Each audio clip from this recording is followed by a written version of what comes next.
This is the second tutorial that I'm doing dealing with the chain rule. In this case, we're actually going to look at the chain rule with more complex functions where we actually have to incorporate some of the other rules that we've looked at. So for example, in my first example, I'm going to be looking at the product rule with the chain rule. And in my second example, I've got the chain rule with the quotient rule. So you might wonder, well, why have I written them this way? And it's because the order in which you apply in the first case, product rule, chain rule. In the first example, A, we're going to apply the product rule first and then the chain rule, whereas in B, we're actually going to apply the chain rule first, followed by the quotient rule. Now, for each of these examples, I'm actually going to break up both of my examples into their separate components.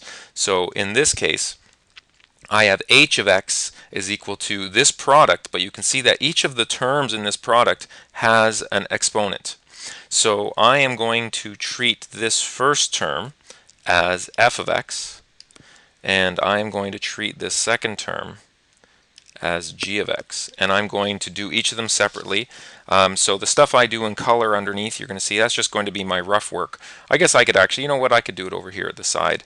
So I'm just going to rewrite it out. So in this case, f of x is equal to x squared plus 3, and I'm going to include the exponent 4 there. And so f prime of x, in this case, to do f prime of x, we're going to need to apply the chain rule to this. So we end up with 4, and then the derivative of the inside, which is x squared plus 3, 4, we don't take the derivative yet, we just leave what's in the brackets unchanged, and then we subtract 1 from the exponent, and then I take the derivative of what's inside the brackets, and that's going to be 2x. So that gives me as a final result here 8x x squared plus 3 all cubed. So there is both the original function f of x and the derivative of that original function. The original function g of x is the second term in the product, which is going to be 4x minus 5 all cubed. And then that gives me g prime of x is equal to, so I use the power rule on the exterior part, so that's going to be 3 times the bracket, 4x minus 5, unchanged, and then 3 minus 1 gives me 2. And then I take the derivative of what's inside. The derivative of 4x minus 5 is just the constant 4. And with a little bit of cleanup, 3 times 4 is 12, 4x minus 5 all squared. So if I start with that, now I've broken things down into f and f prime, g and g prime. If we look at our original expression, it was actually f of x multiplied by g of x. So in order to do this, even though I've done my rough work first, which is the chain rule part, in order to actually determine the derivative of h of x, I actually have to do the product rule first.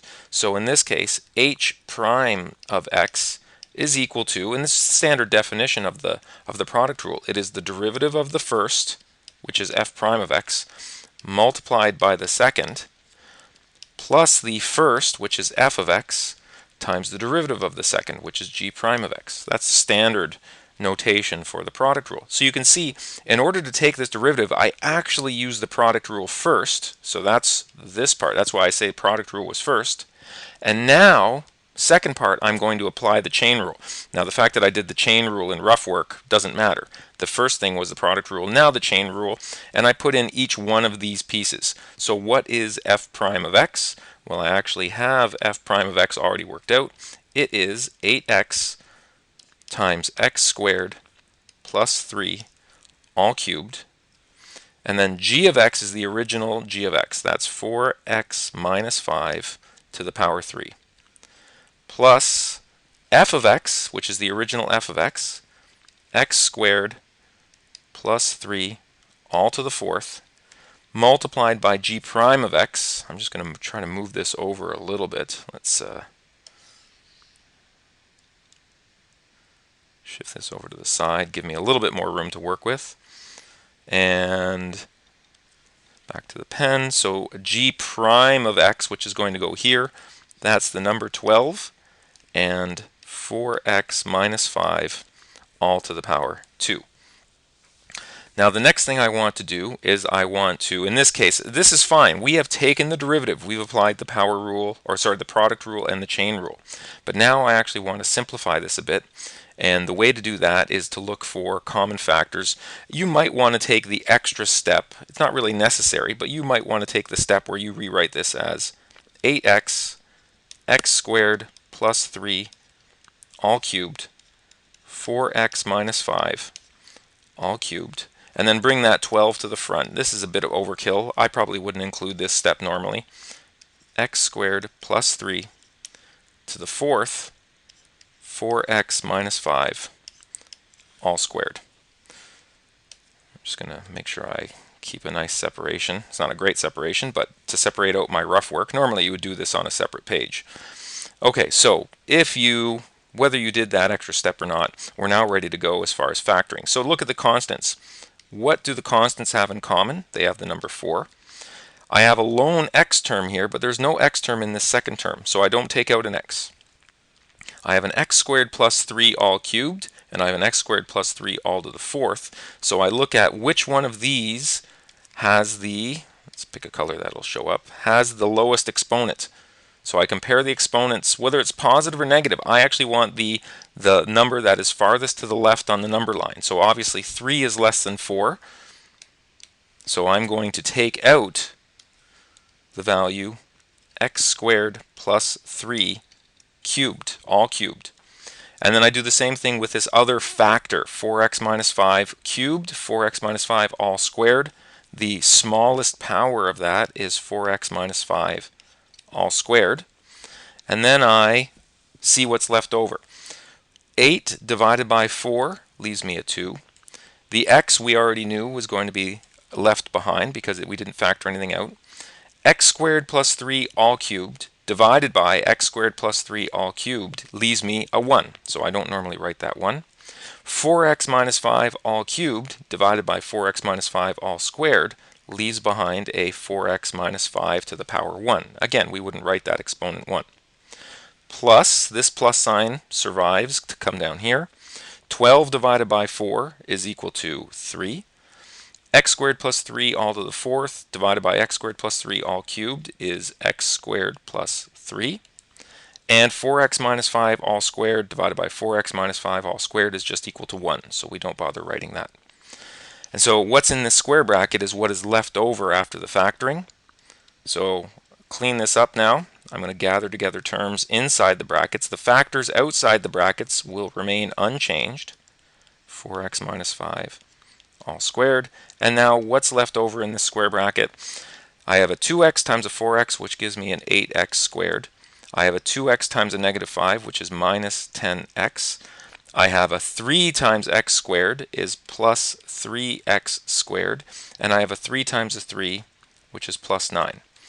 And that is equal to 4 x squared plus 3 all cubed 4x minus 5 all squared,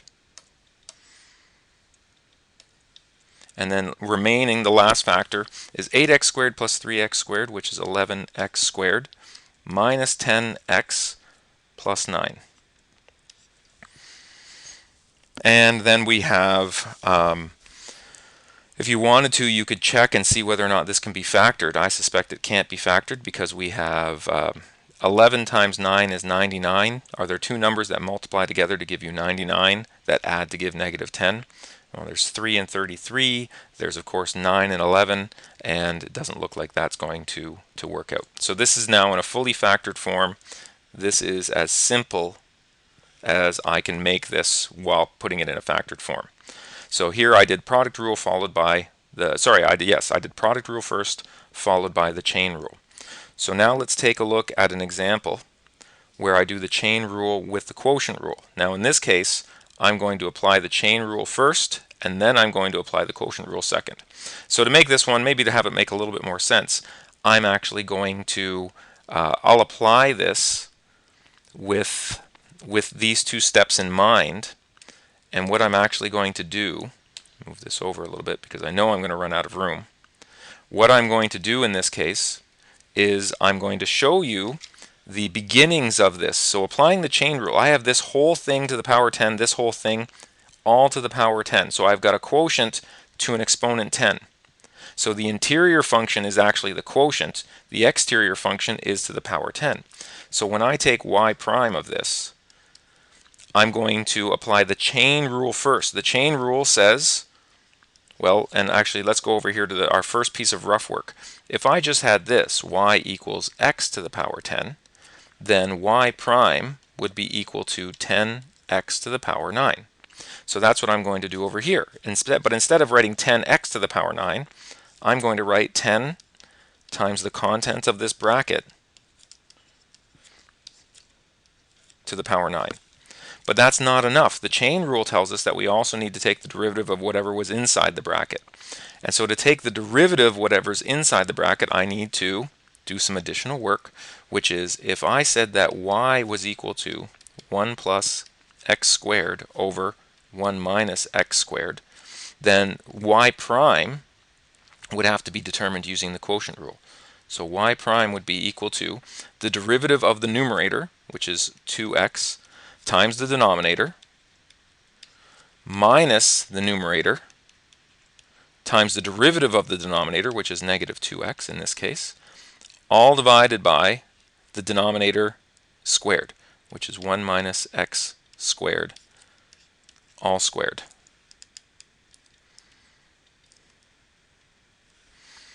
And let's clean that up a little bit. Might as well simplify it before we put it in here. So we end up with the numerator becomes 2x minus 2x cubed. Now be really careful, we've got some negatives and negatives here. So negative 1 times negative 2x is plus 2x, and negative x squared times negative 2x is plus 2x squared, all divided by 1 minus x squared, all squared. And that numerator actually simplifies nicely because we've got a negative 2x cubed and a positive 2x cubed, so that's equal to 0. 2x plus 2x is 4x, all divided by 1 minus x squared, all squared. This value, this is the derivative of what was inside the bracket. And so I take this value and I put it right here, 4x, 1 minus x squared, all squared. So basically, this is the derivative of the interior function.